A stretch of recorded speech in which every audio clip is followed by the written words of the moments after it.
Hey, what's up, guys? For today, I wanted to talk about the North Korean summit, which is set to happen next Tuesday. As of today, it's on.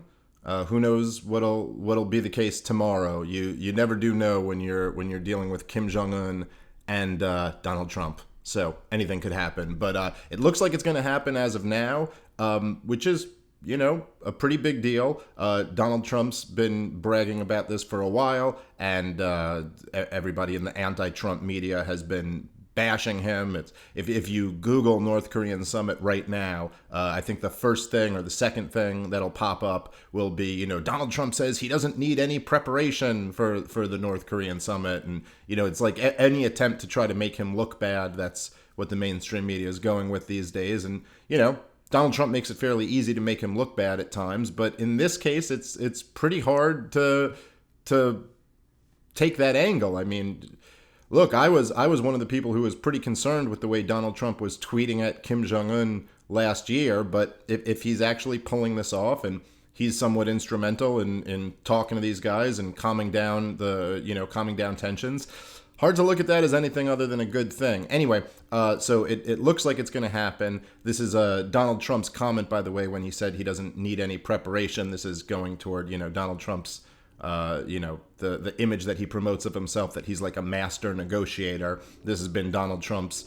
It's not just what he ran on in 2016, that he would renegotiate all these deals, and we had very, very stupid people, and he would be very, very smart, and that's why all the trade deals would be better or whatever. But going back to the art of the deal, this is what Donald Trump's always branded himself as. The master negotiator. I'm not actually sure that Donald Trump is a master negotiator. I haven't really seen a lot of evidence of that, but I think he's a master brander.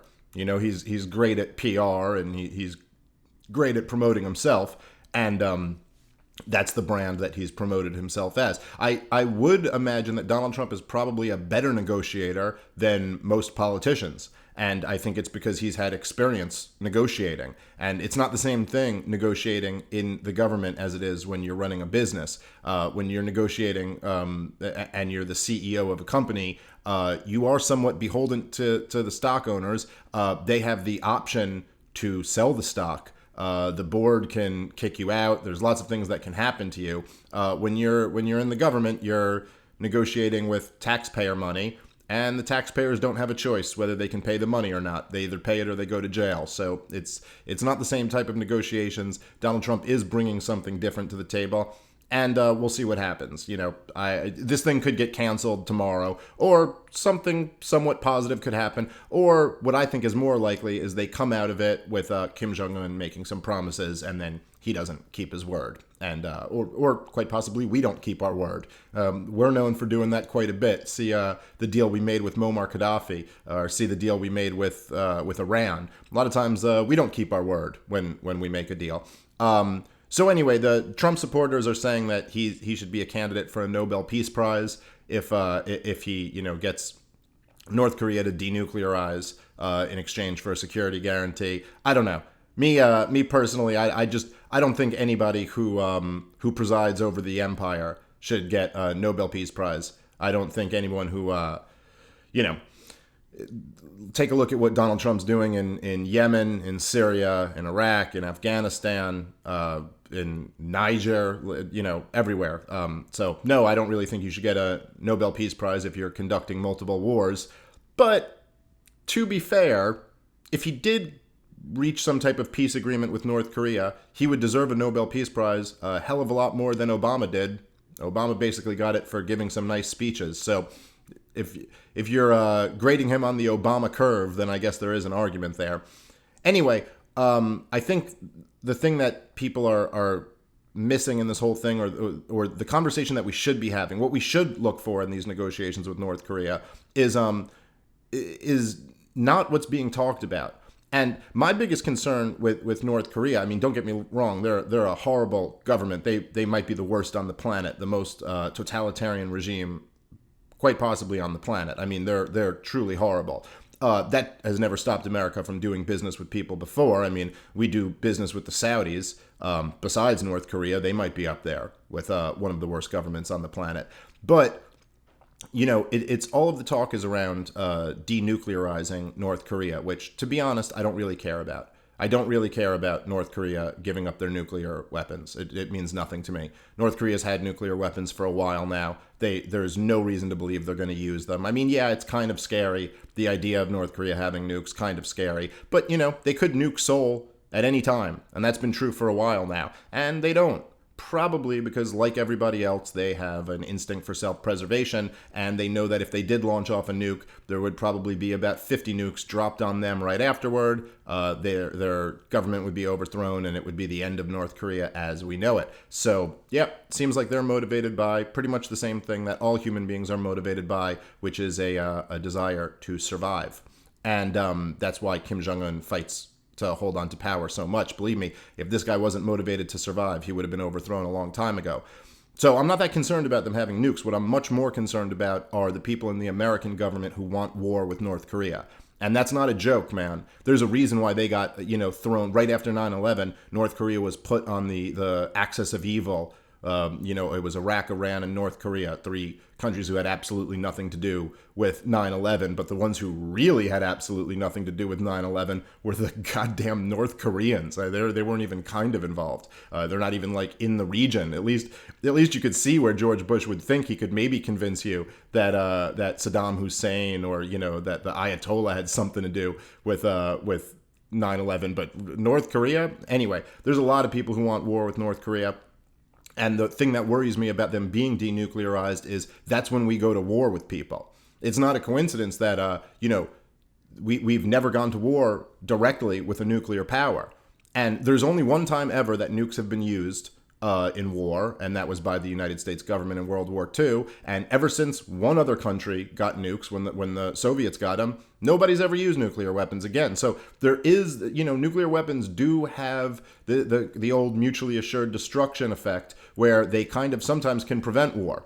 And so I don't really care. I don't really care if Kim Jong-un gets rid of nukes. I mean, yes, I'd like all governments to get rid of nukes. They're a little bit scary. I'm not saying there's no risk there, but that I really think it's a tiny, tiny chance that anything ends up happening in terms of nuclear war with North Korea. However, if he were to denuclearize, then I could kind of see America going after him.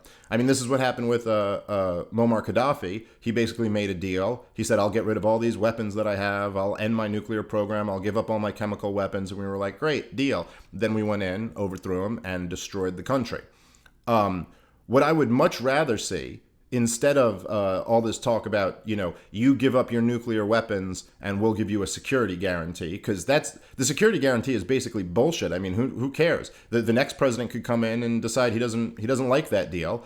And, unless it was like ratified by Congress, and I highly doubt anything's getting through Congress right now. But even so, you just don't know. You just don't know. So, the executive branch doesn't follow Congress's dictates. Hasn't done that for 60 years.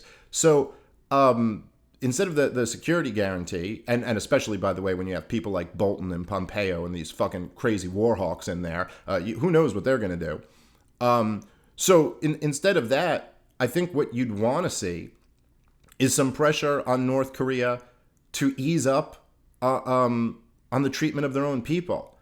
I mean, look, North Korea is absolutely no threat. They're absolutely no threat to the United States of America. This is like, to say they're a third world economy is generous. I mean, there's third world economies that are way stronger than North Korea. They can't even afford to feed their own people. It's this tiny, weak country. They pose no threat to anybody else. They've had nukes. They're not going to use them. They're not doing anything aggressive to any of their neighbors. What they do is they treat their people probably worse than just about any regime on the face of the planet. Donald Trump has already done a good job in these negotiations. He's at least played a role in the North and South Koreans talking again. That's good. Doesn't look like they're ending the Korean War finally after like 70 goddamn years. Okay, so that's pretty good. And he got 5 American hostages back. Good job. Okay. I mean, I know, the mainstream media can't ever say good job, Donald Trump, but that's a good job. He did a good thing. He got my friend Michael Malice, who's really an expert on this subject. I just had him on my podcast, Part of the Problem, last week. We weren't talking North Korea, but we have discussed it in the past. But Michael Malice, I thought, said it perfect. He said, great, we got 5 hostages free. Now let's get the other 25 million, which would be, the people in North Korea. So what I'd want to see out of these negotiations, what you would think, and this doesn't get brought up at all on the mainstream media, unless it's Michael Malice saying it, or maybe myself repeating what Michael Malice says. But what you'd want to see is like, hey, okay, here's the obvious deal, right? We'll give you a security guarantee. We have no need to attack North Korea. We really have no business with our troops even being in the region. I don't know if you've checked, but it's pretty far from home, and it's not really our fight. We don't need to be involved in every conflict around the world. So we'd say, hey, we'll give you a security guarantee. We'll not even just ease up sanctions. We'll eliminate the sanctions. Eliminate sanctions on North Korea if you just close down your death torture camps. How about that? That'd be a nice thing if we actually care about the people of North Korea. And if we don't care about the people of North Korea, then there's nothing going on here. This regime isn't a threat to us at all. They're really just a threat to their own people. So that to me would seem like a good deal. Let's hope Donald Trump pushes it in that direction, although probably not. It's more going to be like, oh, I got him to give up his nukes, which, he probably won't. What he'll probably get is some type of promise to slow down on his nuclear arsenal. They'll make nice. He'll ease up on the sanctions a little bit. Donald Trump will celebrate it as a big victory because he's the master negotiator. And the North Koreans will continue to brutalize their own people because even though Donald Trump used that one guy at the State of the Union to be like, oh, look how terrible they are, look how great this guy is, it doesn't seem like any of these politicians really give a shit about the treatment of the North Korean people. So anyway, that's my thoughts for today. I'll be back tomorrow, 3 p.m. I'm here every weekday doing these live streams, so hope you enjoy it. Later.